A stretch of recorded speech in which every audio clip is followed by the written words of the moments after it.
আমাৰ দেশৰ প্ৰধানমন্ত্ৰী মাননীয় নৰেন্দ্ৰ মোদী ডাঙৰীয়া আৰু আমাৰ অসমৰ মুখ্যমন্ত্ৰী ডক্টৰ হিমন্ত বিশ্ব শৰ্মা ডাঙৰীয়া এই দুয়োগৰাকী ব্যক্তিৰ ক্লিয়াৰ ভিজনৰ বাবে আজি আমি অসমৰ মহিলাসকলক অৰ্থনৈতিকভাৱে আত্মনিৰ্ভৰ কৰাৰ কাৰণে আমি প্ৰয়াস কৰিছোঁ আৰু আমি সকলোৱে জানো যে মাননীয় প্ৰধানমন্ত্ৰী ডাঙৰীয়াই যে ভাৰতবৰ্ষখন যদি আমি আত্মনিৰ্ভৰ কৰিবলগীয়া হয় তেতিয়াহ'লে আমি ভাৰতবৰ্ষত থকা কৃষকক আমি আগুৱাই নিব লাগিব, কৃষকৰ আয় দুগুণ হ'ব লাগিব আৰু তাৰ সমান্তৰালভাৱে মহিলাসকলকো আমি আত্মনিৰ্ভৰ কৰিবলগীয়া হ'লে তেওঁলোকক অৰ্থনৈতিকভাৱে আত্মনিৰ্ভৰ কৰিব লাগিব বুলি তেখেতৰ এক সপোন আছিলে আৰু সেই সপোনক মাননীয় অসমৰ মুখ্যমন্ত্ৰী ডক্টৰ হিমন্ত বিশ্ব শৰ্মা ডাঙৰীয়াই সাকাৰ কৰাৰ বাবে অসমৰ মহিলাসকলক আত্মনিৰ্ভৰ কৰাৰ কাৰণে বহুদিন আগৰ পৰা প্ৰচেষ্টা চলাই আহিছিলে আৰু যাৰ ফলস্বৰূপে আমাৰ যি মনৰ যি সপোন যে প্ৰতিগৰাকী মহিলাক বিশেষকৈ আত্মসহায়ক গোটৰ মহিলাক যাতে আমি তেওঁলোকক লাখপতি বাইদেউ হিচাপে যাতে বনাব পাৰোঁ। লাখপতি বাইদেউ মানে প্ৰতিগৰাকী মহিলাই যদি মাহেকত যদি 8,000 টকা ইনকাম কৰে তেতিয়াহ'লে বছৰেকত তেওঁলোকে 1 লাখ টকা ইনকাম কৰিব পাৰিব আৰু তেনেকুৱা এটা ভিজন লৈ মাননীয় মুখ্যমন্ত্ৰী ডাঙৰীয়াই আজি কিছুদিন আগতে আমাৰ যি এটা সপোন মুখ্যমন্ত্ৰী মহিলা উদ্যমিতা অভিযান, এই মহিলা উদ্যমিতা অভিযান আমাৰ তেখেতে স্কিম হাতত লৈছিলে আৰু এই স্কিম হাতত লোৱাৰ প্ৰাক মুহূৰ্তত আমাৰ মাননীয় প্ৰধানমন্ত্ৰী ডাঙৰীয়াই এই প্ৰতিগৰাকী মহিলাক যাতে আমি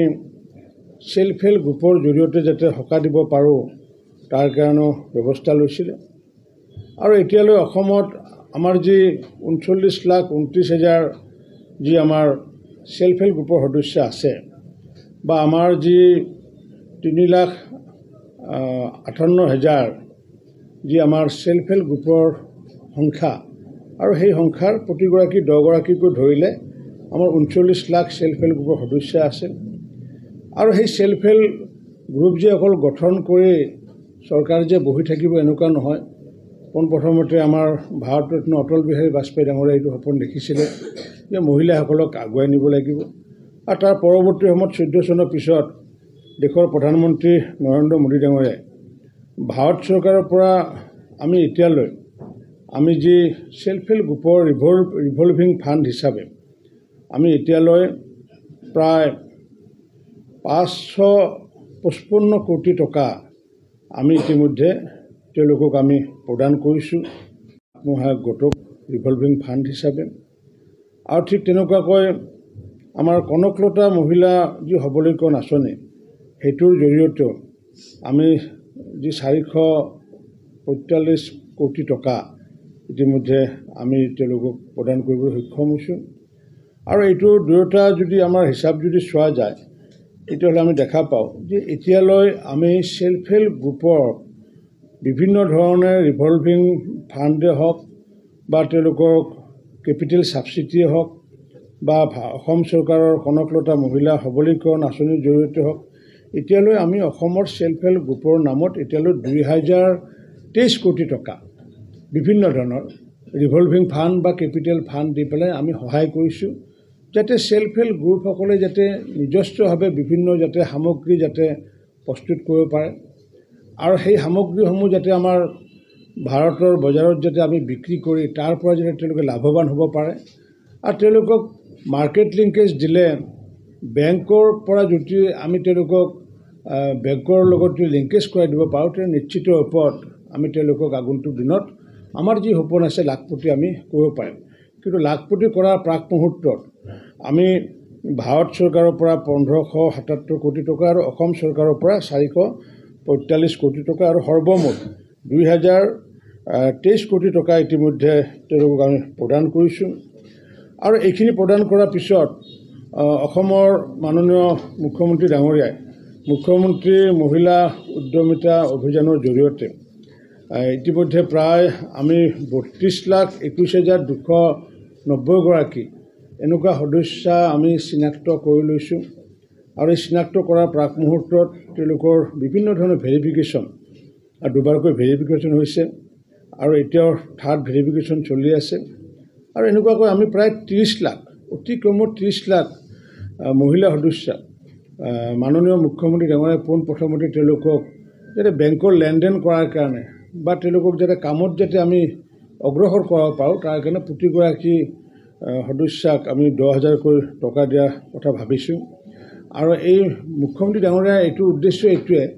যে 10,000 টকাটোৰে যাতে তেওঁলোকে যাতে উৎসাহ যাতে আনিব পৰা যায় কামত যাতে নিয়োগ কৰিব পৰা যায়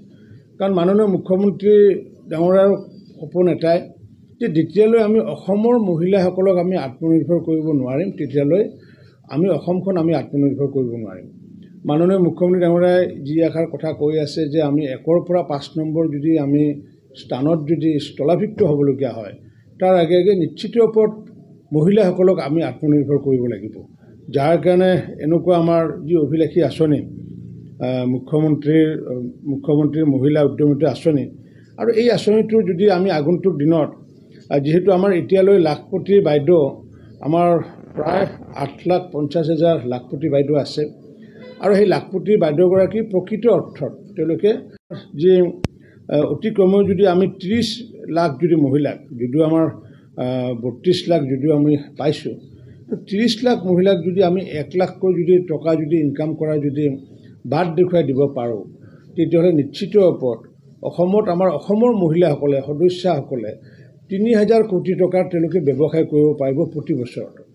আৰু যদি অসমৰ মহিলাসকলে যদি প্ৰতি বছৰত যদি 3,000 কোটি টকা যদি ব্যৱসায় কৰিব পাৰে নিশ্চিত ওপৰত 5 বছৰ বা 10 বছৰ পিছত আমি যি কথা ভাবি আছোঁ যে পৰা 5ম স্থানলৈ এনেকৈ যি গতি ইতিমধ্যে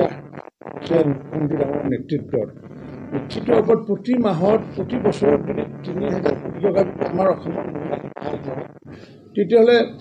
10 বছৰ যদি হিচাপ কৰোঁ 10 বছৰ হিচাপ কৰিলে 10 বছৰত অসমৰ মহিলাই 30,000 কোটি টকা 3,000 কিমান হ'ব এইটো 3,000 যদি হয় 10 বছৰ 30,000 কোটি টকা 30,000 কোটি টকাক যদি আমি এটা মিছন হিচাপে লওঁ নিশ্চিত ওপৰত আমি সফলতা লাভ কৰিব পাৰিম আৰু তাৰ কাৰণে বিভিন্ন ধৰণৰ আমি অকল মানে IEC ইনফৰমেশ্যন এডুকেশ্যন কমিশ্যনে নহয় আমি প্ৰত্যক্ষভাৱে তেওঁলোকৰ লগত ট্ৰেইনিং প্ৰগ্ৰাম তেওঁলোকৰ কৌশল বিকাশৰ লগতে আপোনালোকৰ জৰিয়তে বিভিন্ন প্ৰচাৰৰ জৰিয়তে আমি তেনেকুৱা অভিযান হাতত লৈছোঁ আৰু এইটোৰ লগত সমান্তৰালভাৱে আমি যাতে তেওঁলোকক মাৰ্কেট যাতে দিব পাৰোঁ আমাৰ যিহেতু বিভিন্ন স্থানীয়ভাৱে মেলাসমূহতে হওক বা বিভিন্ন ঠাইত আমি যিহেতু তেওঁলোকৰ প্ৰডাক্টসমূহ আমি বিক্ৰী কৰাৰ কাৰণে ইতিমধ্যে ব্যৱস্থা কৰিছোঁ সমান্তৰালভাৱে আমি সৰস মেলাৰ আয়োজন কৰিছোঁ আৰু মই সেইকাৰণে আজি আপোনালোকৰ সন্মুখত মই গৌৰৱ অনুভৱ কৰিছোঁ যে আমাৰ নিবেদন পাটোৱাৰী আমাৰ MD আৰু তেখেতৰ লগত সমূহ আমাৰ ASLM ষ্টাফে আজি আমাক যিটো নিদৰ্শন দেখুৱালে আমি সকলোৱে তেওঁলোকক ধন্যবাদ জনাইছোঁ কাৰণ আমি যোৱা বছৰ প্ৰতি বছৰে আমি সৰস মেলা আমি আয়োজন কৰি আহিছোঁ আৰু এই সৰস মেলাত যদি আমি হিচাপ চাওঁ তেতিয়া এইবাৰ যোৱাকালি যি সৰস মেলা আমাৰ শেষ হৈ গ'ল এই সৰস মেলাত আমাৰ 16 দিন ব্যাপী এই মেলা আয়োজন হৈছিলে এইবাৰ বহুত বহল পৰিসৰত হৈছিলে আমাৰ যোৱাবাৰ আছিলে আমি 8 কোটি টকাৰ আমি বিজনেছ কৰিছিলোঁ 8,74 লাখ টকা আমাৰ কিনা বেচা হৈছিলে কিন্তু এইবাৰ আমাৰ 8 কোটি টকাৰ পৰিৱৰ্তে আমি 19,69,85,000 টকা আমাৰ বিভিন্ন মহিলা অসমৰে হওক বা উত্তৰ পূৰ্বাঞ্চলৰ বিভিন্ন মহিলাই আমাৰ সৰস মেলাত ইমান কোটি টকাৰ সামগ্ৰী বিক্ৰী কৰিবলৈ সক্ষম হৈছে আৰু ঠিক তেনেকুৱাকৈ আমাৰ এগৰাকী পূৰ্ণিমা মহিলা সেল্ফ হেল্প গ্ৰুপ লখিমপুৰ জিলাৰ আৰু তেখেতে নিজে তেওঁৰ ষ্টলত তেওঁ বিক্ৰী কৰিবলৈ সক্ষম হৈছে 1,04,00,000 টকা বিক্ৰী কৰিবলৈ সক্ষম হৈছে এই যে আজি যিটো ট্ৰেন্ডছ যিটো আহিছে যে 8 কোটিৰ পৰা যিটো আমাৰ 19,85,00,000 বা অলমষ্ট 20 কোটি টকা এই ট্ৰেন্ডছটো অহাৰ কেইবাটাও কাৰণ আছে প্ৰথম কাৰণটো হৈছে কি যে মাননীয় মুখ্যমন্ত্ৰী ডক্টৰ হিমন্ত বিশ্ব শৰ্মা ডাঙৰীয়াই মহিলাসকলক লৈ সেল্ফ হেল্প গ্ৰুপৰ মহিলাসকলক লৈ পেলাই যি সপোন দেখিছে সেই সপোনত নিশ্চিতভাৱে ৰেঙনি কিছু হ'লেও পাইছে, যাৰ কাৰণে আজি সৰস মেলাত আমাৰ এচিভমেণ্ট খুবেই ভাল।